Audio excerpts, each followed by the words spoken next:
Hello, good morning everyone. How are you today? Oke, sebelum kita memulai pembelajaran, alangkah baiknya kita berdoa terlebih dahulu. Berdoa dimulai. Baik, selesai. Selanjutnya akan Bapak absen. Oke, pertemuan kali ini kita akan membahas tentang discussion text. Sebelumnya, ada yang tahu apa itu discussion text? Saya, Pak. Oke, silakan. Oke, bagus sekali. Selanjutnya, siapa lagi? Saya, Pak. Benar sekali. Baik, selanjutnya Bapak akan menampilkan sebuah video yang akan menjelaskan tentang carbon footprint dan bagaimana cara mengurangi carbon footprint.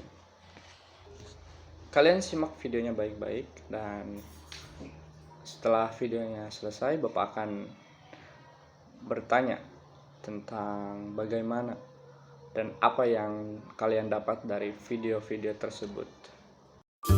The Simple Show explains the carbon footprint. This is you. You've probably been hearing a lot about climate change and how you should reduce your carbon footprint. But what is that exactly? Just like an actual footprint, it's a mark you leave upon the environment. No, not with your shoes, but with every action that releases carbons. Those are the harmful gases, such as CO2, which are pumped out by burning fossil fuels like oil or gas. The more fuel you use, the bigger your footprint will be.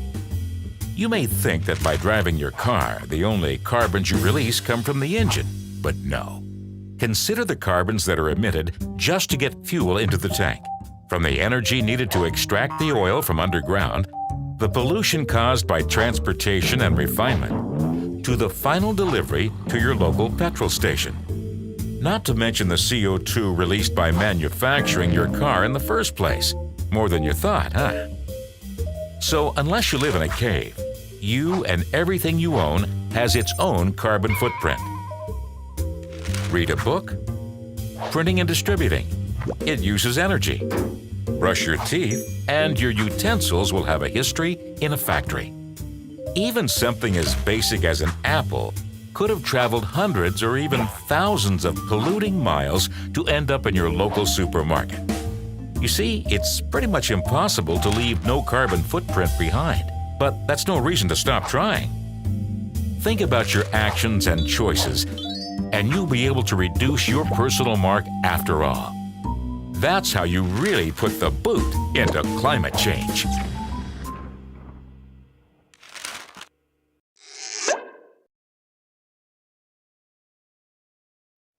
You know you should probably reduce it, but what exactly is your carbon footprint?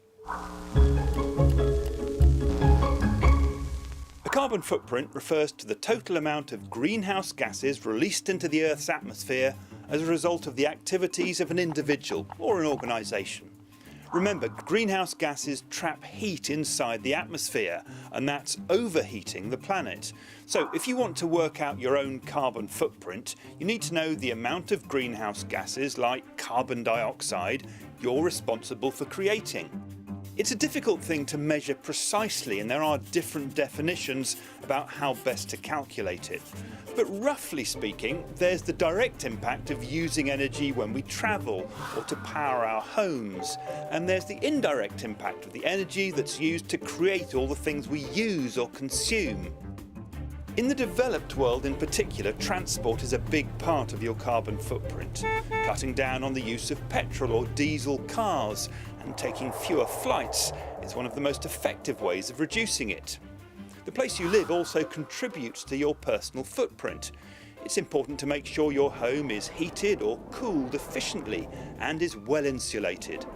The more you can use sustainable energy like solar or wind power, the more you cut your emissions. The stuff you use at home also adds to the problem. All that plastic, metal and cardboard takes a lot of energy to produce and dispose of. So recycling can help reducing your carbon footprint, but not as much as how you travel or heat and cool your home. Then there's your diet. Above all, red meat makes your carbon footprint bigger because cows produce so much methane, another greenhouse gas, and huge numbers of trees are cut down to create pastures on which cattle can graze. In the developing world, polluting stoves are a real problem too, so it's important to try to replace them with more efficient methods of cooking. But overall, people in poorer countries produce far smaller amounts of greenhouse gases than people in richer countries do. So, if you look at just what a country produces, the average amount of carbon dioxide emissions per person in the United States is about 16.1 tonnes per year. In China, it's 7.1 tonnes, and in the UK, it's about 5.5 tonnes.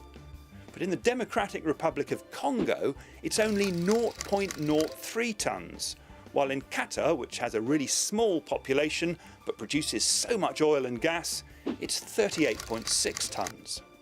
Now, that's just production. It doesn't take account of all the other things we've talked about, how much you consume. But obviously, the more money you have, the more you tend to consume. So if people in richer countries really want to reduce their carbon footprint, they need to make huge changes in their lifestyles. It can be done, and new technologies to make things greener are coming on stream all the time. But it is a reminder that the declared aim in many countries of going carbon neutral by the middle of this century means a revolution in the way we live. Baik, setelah kalian melihat video-video tadi, apa yang kalian dapatkan? Dan kemudian sharing ke teman sebangku kalian. Bapak kasih waktu 10 menit untuk sharing sesama teman bangku sekalian. Oke, waktunya habis. Sekarang Bapak akan menampilkan salah satu contoh discussion text.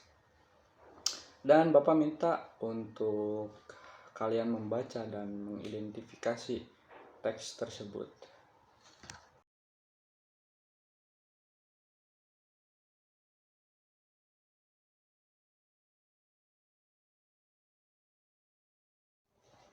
Baik, untuk kalian latihan di rumah, Bapak minta tuliskan satu contoh discussion text dan kalian bisa menulisnya di Microsoft Word, kemudian submit file tersebut di Google Drive yang akan Bapak kirim linknya dan dikumpulkan minggu depan. Dikarenakan jam pelajaran sudah habis, tapi sebelum Bapak mengakhiri pelajaran ini, Bapak sarankan kalian untuk banyak-banyak membaca tentang contoh-contoh discussion text. Dan ini nantinya akan muncul, pastinya akan muncul di ujian-ujian yang akan datang. Untuk mempersingkat waktu, Bapak berterima kasih pada kalian atas kehadirannya. And good luck. Semoga kalian bisa tetap belajar sampai akhir. Dan mungkin sekian untuk pertemuan kali ini. Thank you very much.